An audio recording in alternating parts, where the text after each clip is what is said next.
اور آج کل کے نان مسلم ہمیں یہ بتاتے ہیں کہ مسلمان بیٹیوں کو لڑکیوں کو قید میں رکھا جاتا ہے، انہیں غلام بنایا جاتا ہے، ان کے ساتھ جانوروں سا سلوک کیا جاتا ہے، مگر حقیقت کچھ اور ہے۔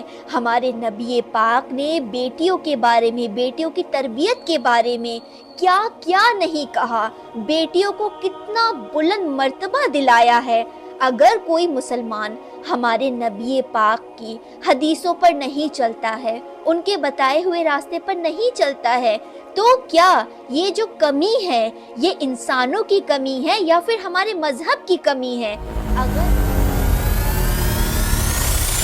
دنیا میں اللہ تعالیٰ نے جتنی بھی چیزیں بنائی ہیں، جیسے چاند، ستارے، پیڑ پودے، جانور، سب کو کسی نہ کسی مقصد کے لیے تو ضرور پیدا کیا گیا ہے، تو پھر ایسا کیسے ہو سکتا ہے عورت جیسی اتنی نایاب چیز، اتنی صلاحیتوں والی، وہ بغیر مقصد کے اس دنیا میں آئی ہو؟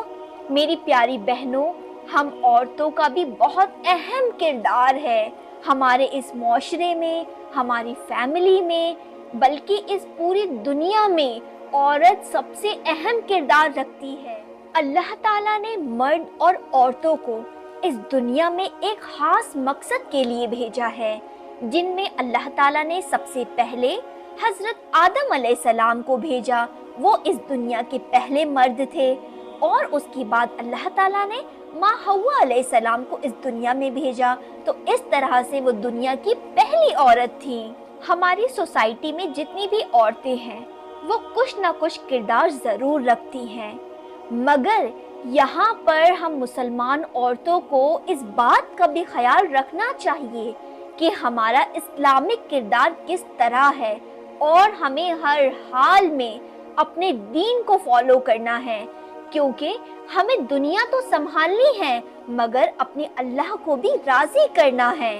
سب سے پہلے ہم یہ سمجھنے کی کوشش کریں گے کہ مذہب اسلام کے علاوہ جتنے بھی دیگر مذہب ہیں ان میں عورتوں کو کیا سمجھا جاتا ہے، عورتوں کا کیا مرتبہ ہوتا ہے۔ انشاءاللہ اس کے بعد آپ کو یہ بات سمجھ میں آ جائے گی کہ اسلام نے عورت کو کتنا بڑا مرتبہ دیا ہے۔ تو عیسائی مذہب کے لوگوں نے یہ سوچ لیا کہ ماں حوا نے ہی حضرت آدم علیہ السلام کو بہکایا اور انہوں نے درخت کا پھل کھا لیا۔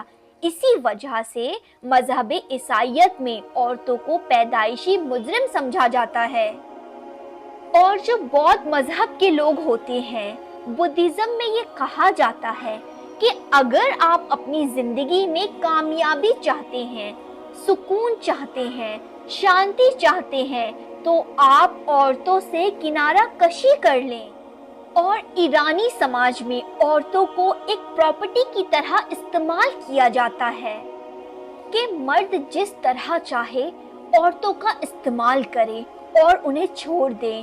میری پیاری بہنوں، آپ اس بات کو سمجھنے کی کوشش کریں کہ جس معاشرے میں عورتوں کو ایک پراپرٹی سمجھا جاتا ہو، وہ لوگ ہم عورتوں کو کیا عزت دیں گے، ہمارا وہاں پر کیا مقام و مرتبہ ہوگا۔ اور اگر ہم رومی سماج کے بارے میں بات کریں تو وہاں پر اپنی بیٹیوں کو بیچ دیا جاتا تھا، اور اگر ضرورت پڑتی تھی تو وہ لوگ اپنی عورتوں کو بھی بیچ دیتے تھے۔ اور فرانس کے لوگوں کی تو کچھ اس طرح سے مینٹیلٹی تھی، وہ لوگ یہ سوچتے تھے کہ عورتوں کے اندر آدھی روح ہوتی ہے، اسی لیے ہمارے معاشرے میں، ہماری سوسائٹی میں جتنے بھی فساد ہوتے ہیں وہ سب عورتیں پھیلاتی ہیں۔ اور چین کے لوگوں کا تو کچھ اس طرح سے ماننا تھا کہ عورت کے اندر ایک شیطانی روح ہوتی ہے جو ہر مرد کو گناہوں کی طرف لے جاتی ہے۔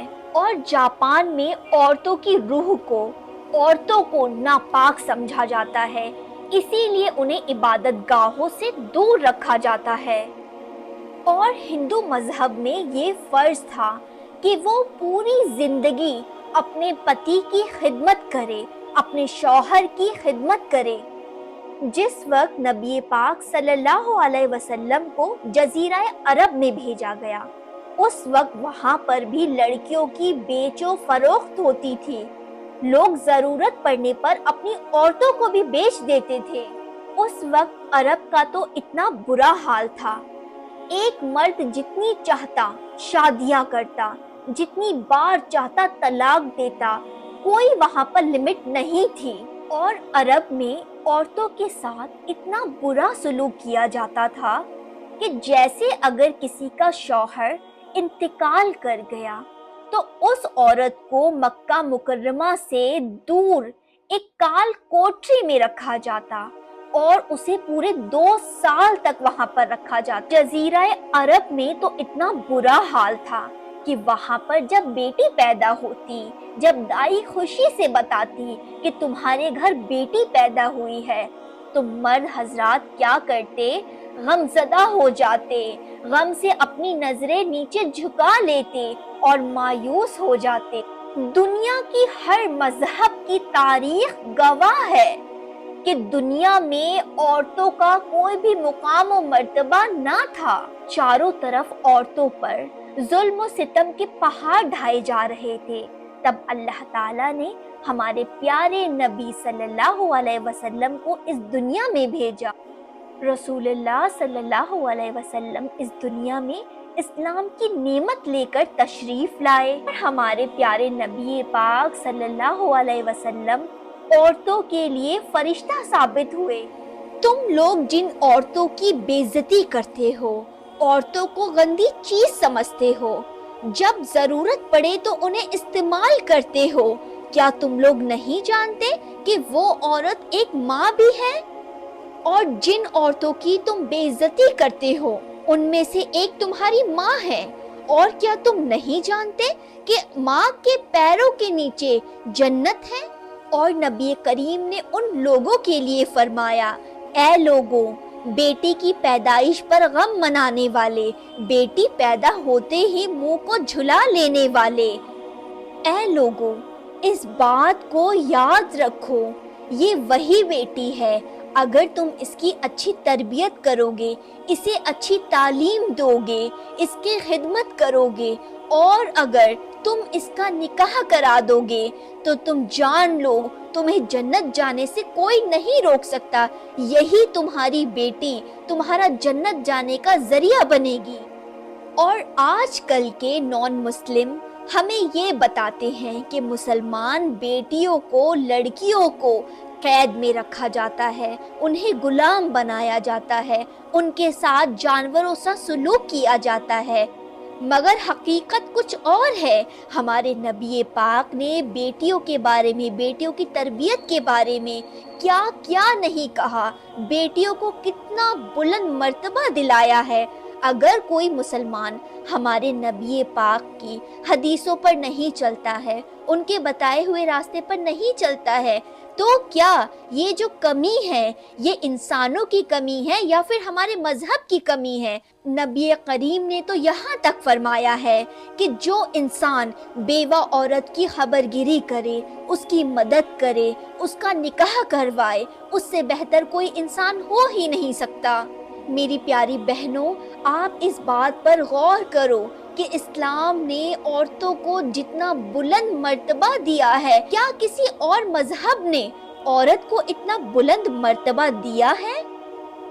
عام طور پر عورتوں کے ذہن میں یہ سوال آتا ہے کہ اسلام نے عورت کو کوئی بھی مقام و مرتبہ نہیں دیا ہے، حالانکہ بات اس کے برخلاف ہے۔ اسلام نے عورتوں کو کس پوزیشن پہ رکھا ہے، کیا پوزیشن دی ہے، اس کا اندازہ ہم اس بات سے لگا سکتے ہیں۔ نبی کریم صلی اللہ علیہ وسلم نے یہ ارشاد فرمایا ہے کہ پوری کائنات میں اللہ کی جتنی مخلوقیں ہیں ان میں سے سب سے بہتر ایک نیک عورت ہے۔ نبی کریم صلی اللہ علیہ وسلم نے یہ ارشاد فرمایا کہ مجھے اس دنیا میں خوشبو اور عورت پسند ہے۔ نبی کریم کی اس حدیث کی وجہ سے عورتوں کا مقام، عورتوں کا درجہ اس دنیا میں بہت ہی بلند ہو گیا ہے۔ اسلام میں عورتوں کو وہ اعلیٰ مقام، وہ اعلیٰ درجہ دیا گیا ہے جو کسی اور مذہب میں نہیں دیا گیا۔ کیا خواتینیں یہ بات نہیں جانتی ہیں کہ ہم عورتوں کو حق مہر دیا گیا ہے؟ آپ مجھے بتائیں ایسا کون سا مذہب ہے جس کے اندر لڑکا لڑکی کو پیسے دیتا ہے، وہ بھی اس کی حیثیت کے حساب سے، جتنا لڑکی چاہے مانگ سکتی ہے؟ ایسا ہے کوئی مذہب؟ اسلام نے ہم عورتوں کو حق خلا دے رکھا ہے کہ اگر کسی بھی وجہ سے ہم اپنے شوہر کے ساتھ نہیں رہنا چاہتے تو ہم خلا لے سکتے ہیں۔ آپ مجھے بتائیں ایسا کون سا مذہب ہے جس میں عورت خلا لے سکتی ہو، اپنی مرضی سے الگ ہو سکتی ہو؟ اور اسلام نے ہم عورتوں کو حسن سلوک دے رکھا ہے۔ اللہ ہم سب کو صحیح دین پڑھنے کی اور اس پہ عمل کرنے کی توفیق عطا فرمائے۔ اللہ حافظ۔